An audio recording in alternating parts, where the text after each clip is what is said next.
أعوذ بالله من الشيطان الرجيم بسم الله الرحمن الرحيم الله الله الله الله الله الله الله الله الله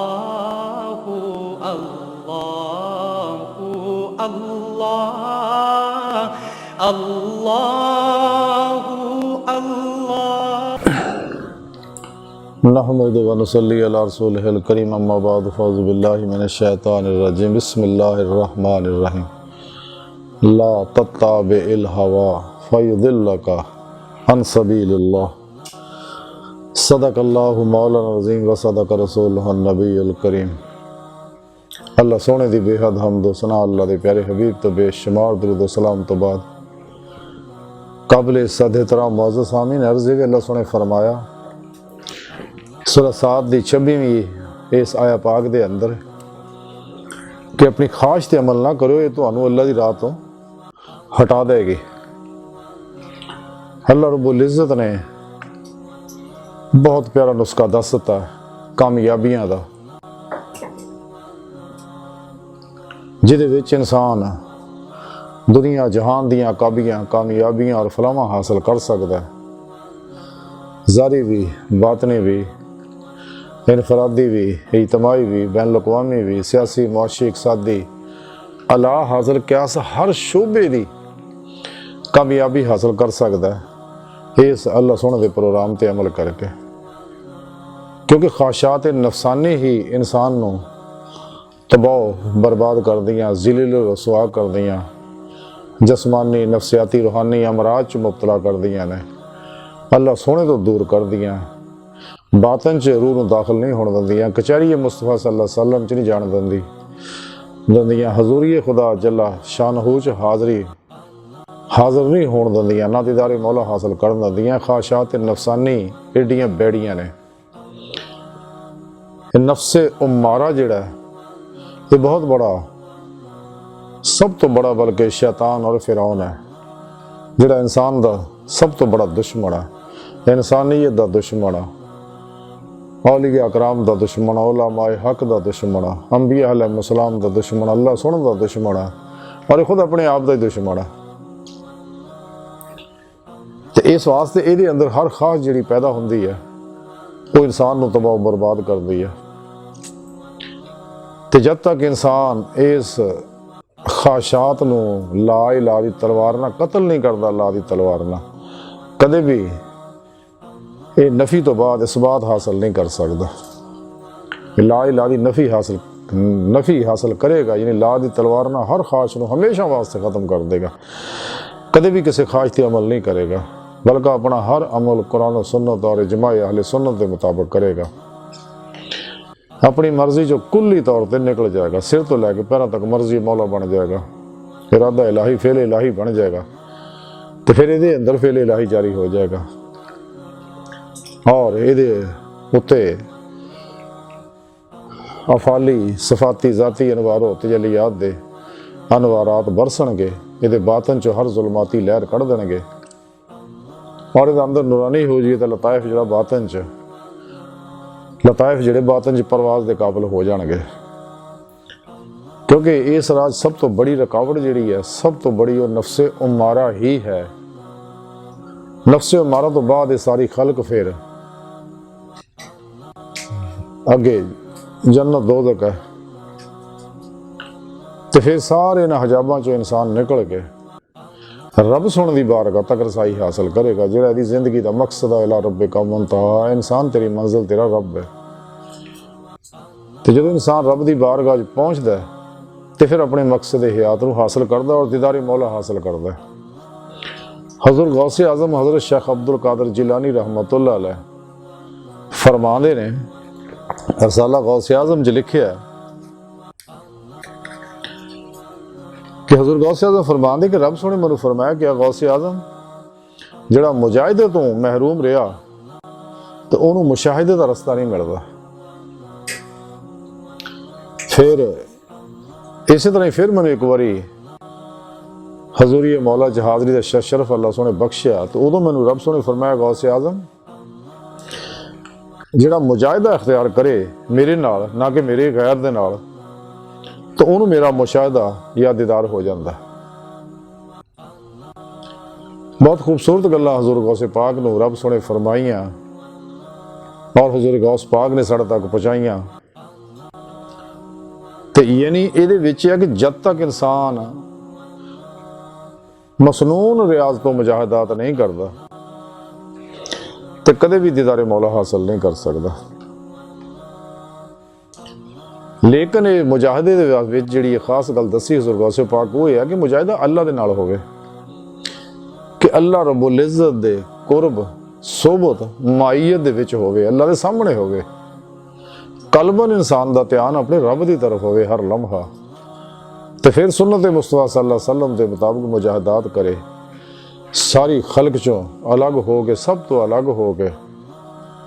ਉਸ ਤੋਂ ਪਹਿਲੇ ਇਨਸਾਨ ਕੁਰਾਨ ਔਰ ਸੁਨਨਤ ਔਰ ਫਿਕਾ ਦਾ ਇਲਮ, ਸਹੀ ਅਕੀਦਾ, ਜ਼ਿੰਦਾ ਦਿਲ, ਮੁਤਕੀ ਪਰਹੇਜ਼ਗਾਰ ਨਫਸ ਔਰ ਸ਼ੈਤਾਨ, ਦੁਨੀਆ ਦੁਸ਼ਮਣ ਉਲਮਾਏ ਹੱਕ ਕੋਲੋਂ ਹਾਸਲ ਕਰੇ, ਉਹਦੀ ਰੂਹ ਦੇ ਮੁਤਾਬਕ ਉੱਤੇ ਅਮਲ ਕਰੇ। ਫਿਰ ਸੱਚੇ ਅੱਲਾ ਵਾਲੇ ਦੀ ਬਾਰਗਾਹ, ਸੱਚੇ ਮੁਰਸ਼ਦ ਦੀ ਬਾਰਗਾਹ 'ਚ ਹਾਜ਼ਰ ਹੋ ਕੇ ਉਹਨਾਂ ਕੋਲ ਤੌਹੀਦੀ ਨੂਰ ਨਿਸਬਤ ਦੀ ਨੂਰੀ ਐਪਲੀਕੇਸ਼ਨ ਆਪਣੇ ਦਿਲ 'ਚ ਡਾਊਨਲੋਡ ਕਰਵਾਏ, ਤਾਂ ਕਿ ਇਹਦਾ ਕਲਮ ਦਾ ਤਾਲੁਕ ਬੇਵਾਸਤਾ ਪੀਰਾਨੇ ਸਿਲਸਿਲਾ ਔਰ ਨਬੀ ਪਾਕ ਸੱਲੱਲਾਹੁ अलैहि वसल्लम ਦੇ ਕਲਮ ਦੇ ਜ਼ਰੀਏ ਰੱਬ ਸੋਹਣੇ ਨਾਲ ਰਾਬਤਾ ਹੋ ਜਾਏ। ਤੇ ਫਿਰ ਇਹ ਤੇ ਫੈਜ਼ਾਨ ਹੋਣਗੇ, ਤੇ ਫਿਰ ਇਹਨੂੰ ਉਹ ਅੱਲਾਹੂ ਦਾ ਜ਼ਿਕਰ ਇਹਦੇ ਕਲਬ ਦੇ ਅੰਦਰ ਸਰਾਤ ਕਰੇਗਾ ਔਰ ਰੱਬ ਦੀ ਬਾਰਗਾਹ ਤੱਕ ਫਿਰ ਇਨਸਾਨ ਪਹੁੰਚੇਗਾ।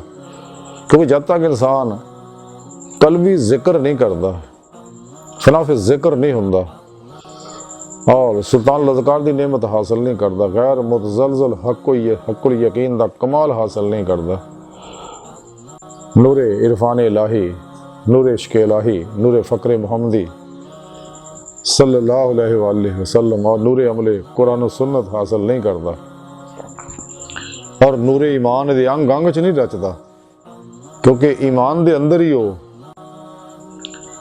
इश्क दी हकीकत मौजूद है। खुद कुरान करीम जी रब सोने दसिया, वल्लज़ीना आमनू अशद्दु हुब्बन लिल्लाह, ईमान वाले है ही वो जो रब सोने ना टुट के प्यार करते हैं। लेकिन जो इंसान नफ्स के चुंगल चो निकलेगा, क्योंकि नफ्स जिहड़ा इसे साडे खाकी वजूद दियां लहरां नाल ही बहुकमे इलाही वजूद च आया। ये लतीफ गैर मरी लहरां जिहड़ियां इहदी गज़ा जिहड़ी है कायनात दे अंदर जिहड़ियां एनर्जियां ने, इहदी गज़ा वो है। जद तक ये नफ्से उमारा आ तो यह गज़ावां इत्थों लंघदा रहिंदा है और खराज भी करता रहिंदा है लहरां, फिर ये लवामा बनदा, फिर मुलहिमा बनदा, तो उस तो बाद फिर जो नफ्से ये उत्ते नवारात की बारिश होंदी है और ये अंदर नवारात जज़ब होंदे ने, फिर इसे लतीफ़ा नफ्स दी नफ्से मुतमइन्ना दी गज़ा जिहड़ी आ वो नूर बन जाती है। फिर वो इन्हां गज़ावां की तरफ मतवज्जो नहीं होंदा नफ्स, ना उन्होंने जरूरत रहिंदी है, इहदी गज़ा फिर नूर बन जाती है। नूर सिर्फ नफ्से मुतमइन्ना दी गज़ा आ, बाकी नफ्स दियां तिन्नां हालतां विच गज़ा जिहड़ी है कायनाती एनर्जियां ने, और ये नफ्से उमारा ही इंसान नूं तबाह बर्बाद करदा है।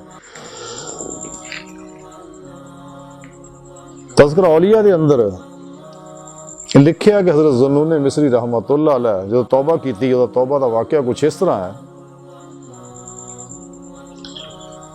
कि आपको पता लग गया कि फलां मुकाम दे उत्ते एक बहुत बड़ा दरवेश नौजवान रहिंदा है और बड़ा आबादत गुजार है। आप उसकी ज़ियारत वास्ते सफ़र तय करके पहुंचे, जो देखिया कि वो जाके वो नौजवान जो उल्टा लटकिया है दरख्त दे नाल और बार बार अपने नफ्स नूं कह रहा कि जब तक तू अल्लाह दी इबादत करने वास्ते मेरे नाल तावुन नहीं करेगा तो मैं तेनों सज़ा दिंदा रहांगा, बेशक तू मर जाए ਤੇ ਤੈਨੂੰ ਮੈਂ ਛੱਡਣਾ ਨਹੀਂ ਹੈਗਾ, ਜਾਂ ਤਾਂ ਮੇਰੇ ਨਾਲ ਤਾਵੁਨ ਕਰ ਕਿ ਸਾਨੂੰ ਰੱਬ ਸੋਹਣੇ ਇਸੇ ਵਾਸਤੇ ਪੈਦਾ ਕੀਤਾ ਵਮਾ ਖਲਕਤੁਲ ਜਿੰਨਾ ਵਲ ਇਨਸਾ ਇल्ला लियअबुदून, ਇਹ ਲਈ ਇਹਦਾ ਮਨ ਇਹ ਲਈ ਯਾਰਫੂਨ, ਯਾਨੀ ਅੱਲਾਹ ਨੇ ਆਪਣੀ ਇਬਾਦਤ ਔਰ ਇਰਫਾਨ ਵਾਸਤੇ ਪੈਦਾ ਕੀਤਾ। ਤੇ ਮੈਂ ਬੇਸ਼ੱਕ ਤੂੰ ਮਰ ਜਾ ਤੇ ਮੈਂ ਤੈਨੂੰ ਇਹ ਸਜ਼ਾ ਦਿੰਦਿਆ ਰਹਿਣਾ। ਆਪ ਫਰਮਾਉਂਦੇ ਨੇ ਕਿ ਮੈਂ ਉਹਦੀ ਹਾਲਤ ਜ਼ਾਹਰ ਦੇਖ ਕੇ ਰੋਣ ਲੱਗ ਪਿਆ। ਉਹ ਨੌਜਵਾਨ ਨੇ ਆਖਿਆ ਕਿਹੜਾ ਬੇਹਿਆ ਜਿਹੜਾ ਮੇਰੇ ਗੁਨਾਹਗਾਰ ਤੇ ਤਰਸ ਖਾ ਕੇ ਰੋ ਰਿਹਾ। ਆਪ ਫਰਮਾਉਂਦੇ ਮੈਂ ਉਹਦੇ ਕਰੀਬ ਗਿਆ, ਉਹਨੂੰ ਸਲਾਮ ਕੀਤਾ, ਉਹਨੇ ਸਲਾਮ ਦਾ ਜਵਾਬ ਦਿੱਤਾ, ਮਜਾਜ਼ ਪੁਰਸੀ ਕੀਤੀ ਤੇ ਮੈਂ ਪੁੱਛਿਆ ਵੀ ਤੁਸੀਂ ਇਹ ਕਿਉਂ ਕਰ ਰਹੇ ਹੋ? ਉਹ ਕਹਿਣ ਲੱਗਾ ਕਿ ਮੇਰਾ ਨਫਸ ਅੱਲਾਹ ਦੀ ਇਬਾਦਤ ਕਰਨ ਵਾਸਤੇ ਮੇਰੇ ਨਾਲ ਤਾਵੁਨ ਨਹੀਂ ਕਰ ਰਿਹਾ, ਤਾਂ ਮੈਨੂੰ ਸਜ਼ਾ ਦੇ ਰਿਹਾ। ਤੇ ਆਪਨੇ ਫਰਮਾਇਆ ਕਿ ਮੈਂ ਤਾਂ ਸਮਝਿਆ ਕਿ ਬਹੁਤ ਬੜਾ ਤੇਰੇ ਕੋ ਗੁਨਾਹ ਹੋ ਗਿਆ ਜਾਂ ਕੋ ਕਤਲ ਹੋ ਗਿਆ, ਜਿਹਦੀ ਵਜ੍ਹਾ ਨਾਲ ਤੂੰ ਆਪਣੇ ਨਫਸ ਨੂੰ, ਆਪਣੇ ਆਪ ਨੂੰ ਇੰਨੀ ਸਜ਼ਾ ਦੇ ਰਿਹਾ। ਤੇ ਉਸ ਨੌਜਵਾਨ ਦਰਵੇਸ਼ ਨੇ ਆਖਿਆ ਕਿ ਸਾਰੇ ਗੁਨਾਹ ਜਿਹੜੇ ਆ ਮਖਲੂਕ ਨਾਲ ਤਾਲੁਕਾਤ ਦੀ ਵਜ੍ਹਾ ਨਾਲ ਹੁੰਦੇ ਰਹੇ। ਮਖਲੂਕ ਨਾਲ ਤਾਲੁਕਾਤ ਜਦੋਂ ਕਰਦਾ ਹੈ, ਰਾਹੋ ਰਸਮ ਕਰਦਾ ਹੈ, ਤਾਂ ਉੱਥੋਂ ਹੀ ਗੁਨਾਹ ਜਨਮ ਲੈਂਦੇ ਨੇ। ਇਸ ਵਾਸਤੇ ਮੈਂ ਇਹਨੂੰ ਸਭ ਤੋਂ ਅਲੱਗ ਕਰਕੇ ਇਬਾਦਤ ਦੇ ਪਾਸੇ ਲਾਉਣ ਦੀ ਕੋਸ਼ਿਸ਼ ਕਰ ਰਿਹਾ। ਤੇ ਆਪਨੇ ਫਰਮਾਇਆ ਕਿ ਅੱਲਾਹ ਵਾਲਿਆ ਤੂੰ ਤਾਂ ਬਹੁਤ ਬੜਾ ਆਬਦ ਹੈ, ਬਹੁਤ ਬੜਾ ਜ਼ਾਹਿਦ ਹੈ। ਉਹਨੇ ਕਿਹਾ ਮੈਂ ਤਾਂ ਕੁਛ ਵੀ ਨਹੀਂ ਆ, ਮੇਰੇ ਤੋਂ ਬੜਾ ਜ਼ਾਹਿਦ ਤਾਂ ਪਹਾੜ ਦੇ ਉਹ ਫਲਾਂ ਬੁਲੰਦੀ ਉੱਤੇ ਹੈਗਾ।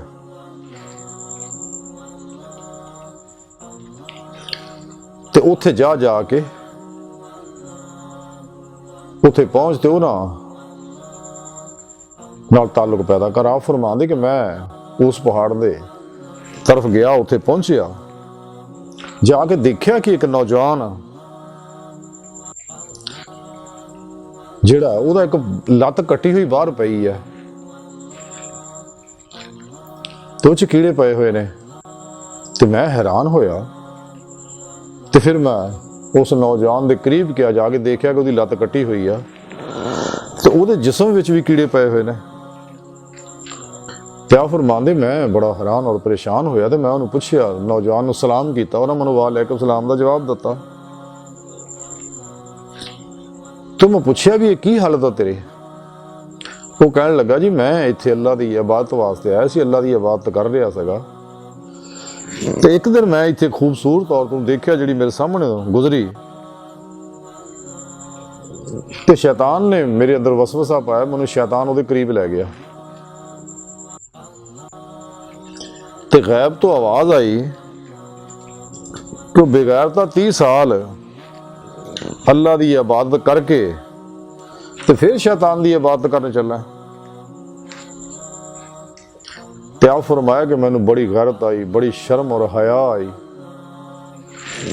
ਤੇ ਮੈਂ ਫੌਰਨ ਉੱਥੇ ਖਲੋਤੇ ਹੀ ਉਹ ਜਿਹੜਾ ਕਦਮ ਉਹ ਸੌਰਵ ਦੀ ਤਰਫ ਉੱਠਿਆ ਸੀ, ਮੈਂ ਲੱਤ ਕੱਟਤੀ ਔਰ ਉਹ ਜਿਹੜੀ ਪਈ ਸਾਹਮਣੇ ਲੱਤ ਉਹ ਲੱਤ ਹੈ।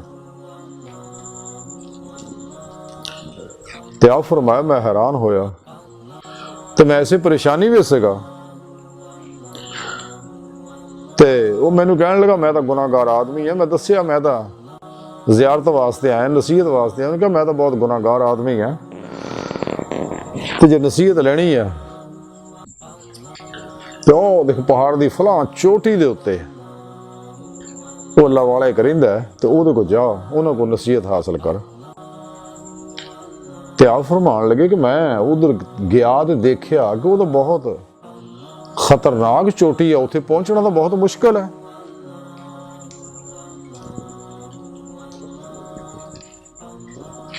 ਤੇ ਮੈਂ ਕਹਿੰਦੇ ਫਿਰ ਵਾਪਸ ਉਹਦੇ ਕੋਲ ਆਇਆ ਤੇ ਮੈਂ ਇਹਨੂੰ ਆਖਿਆ ਵੀ ਅੱਲਾਹ ਵਾਲਿਆ ਉੱਥੇ ਜਾਣਾ ਤਾਂ ਬੜਾ ਮੁਸ਼ਕਲ ਆ, ਉਹ ਤਾਂ ਬੜੀ ਖਤਰਨਾਕ ਚੋਟੀ ਹੈ ਤੇ ਮੈਨੂੰ ਉਹ ਦਰਵੇਸ਼ ਦੇ ਬਾਰੇ ਕੋਈ ਦੱਸ। ਤੇ ਮੈਨੂੰ ਉਸ ਦਰਵੇਸ਼ ਨੇ ਵਾਕਿਆ ਸੁਣਾਇਆ ਕਿ ਕਿਸੇ ਨੇ ਉਹਨੂੰ ਆਖਿਆ ਕਿ ਰੋਜ਼ੀ ਜਿਹੜੀ ਆ ਉਹ ਮਿਹਨਤ ਮਜ਼ਦੂਰੀ ਨਾਲ ਹੀ ਮਿਲਦੀ ਹੈ। ਉਹ ਕਹਿੰਦਾ ਨਹੀਂ ਰੋਜ਼ੀ ਅੱਲਾਹ ਦਿੰਦਾ, ਅੱਲਾਹ ਪਾਕ ਦਾ ਕੁਰਾਨ 'ਚ ਫਰਮਾਨ ਆ ਰਿਜ਼ਕ ਅੱਲਾਹ, वमा मिन दाबतिन फिल अर्द इल्ला अल्लाहु रिज़्क़ुहा। कहंदा उस दरवेश ने नीयत कर लई कि मैं मखलूक दे हथों कदे भी रिज़्क नहीं लवांगा, अल्लाह सोहना मैनूं रिज़्क देगा तो मैं वही रिज़्क खावांगा और अपने नफ्स के खिलाफ जहाद करांगा, अल्लाह रब्बुल इज़्ज़त दी बंदगी में सारी जिंदगी गुजारांगा और रूह के जरिए रब की तरफ मैं बेपरवाह रवांगा। कहंदा जी उत्थे वो जाके इबादत च मसरूफ हो गया। कई दिन फाका कशी गुजरे, हत्ता कि अल्लाह सोहने नूं तरस आया तो मक्खियां शहद दियां आग वो जिस्म नाल चार चफेरे चिंबड़ गया। उत्थे उन्हें छत्ता बना लिया, शहद बनाना शुरू करता। तो उस दरवेश ने की कीता, को शहद खाना और शहद नूं ग़िज़ा बना लिया और अल्लाह रब्बुल इज़्ज़त दी इबादत बंदगी च लगा रहिंदा, उहदा लग्या होया। आप फरमांदे कि मेरे वास्ते फिर यही सबक काफ़ी है। तो मैं उतों ये सबक हासिल करके खामोशी ना वापस आ गया और अल्लाह की इबादत में लग गया। यानी इस राह दे विच सब तो बड़ा जिहड़ी रुकावट है वही नफ्से उमारा ही है। जदों कोई शख्स नफ्से उमारा ते सवार हो जाए, अगर सवार ना हो तो नफ्से उमारा इत्ते सवार हो जाएगा और लगाम नफ्स दे हाथ हो जाएगी। जिवें तालिबान दुनिया दिन रात चार सफेरे नफ्स दे ख्वाहिशात दे पिछे दौड़े आ, कुत्ते वांगू जलील रसवा हुंदे ने।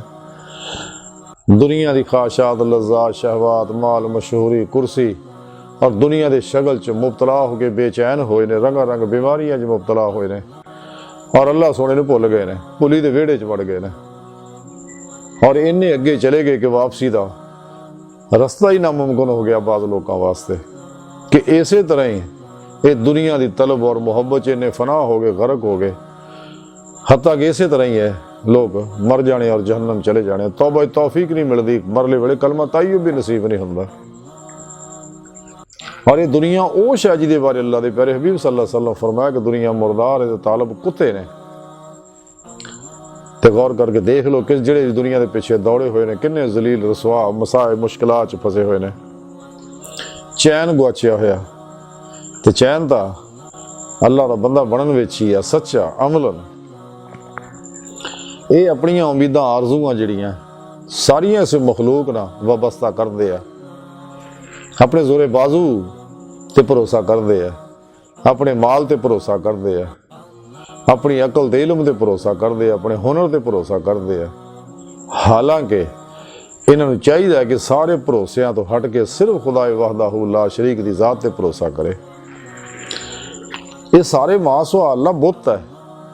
कलंदर लाहौरी डॉक्टर इलामा मोहम्मद इकबाल रहमतुल्लाह अलैह फरमाते हैं कि बुतों से तुझको उम्मीदें, खुदा से नौमीदी, मुझे बता तो सही और काफरी क्या है।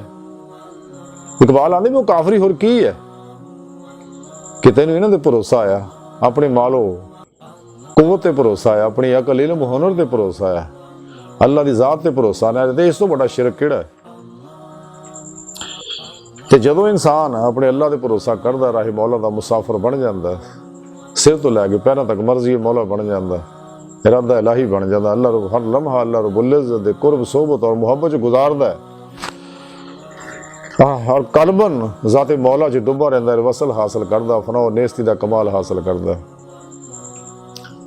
क्योंकि फनाए नफ्स तो बाद ही फनाए कल्ब मिलनी है, तो फिर ही कल्ब ज़ाते मौला च डुबेगा, नमाज इश्क नहीं तलेगा, फिर इश्क नगर का दाखला ता ही मिलेगा जदों इंसान कुल ही मासवा अल्लाह चो कल्बन निकल जाएगा कि कोशिश भी करे तो ख्याल भी ना आवे, तो फिर वो कैफियत मिलेगी। तो जिमें कलंदरी लाहौरी डॉक्टर इलामा इकबाल रहमतुल्लाह अलैह फरमाते, खुश आ गई जहाँ को कलंदरी मेरी, वो अगर ना शेर क्या है शायरी क्या है।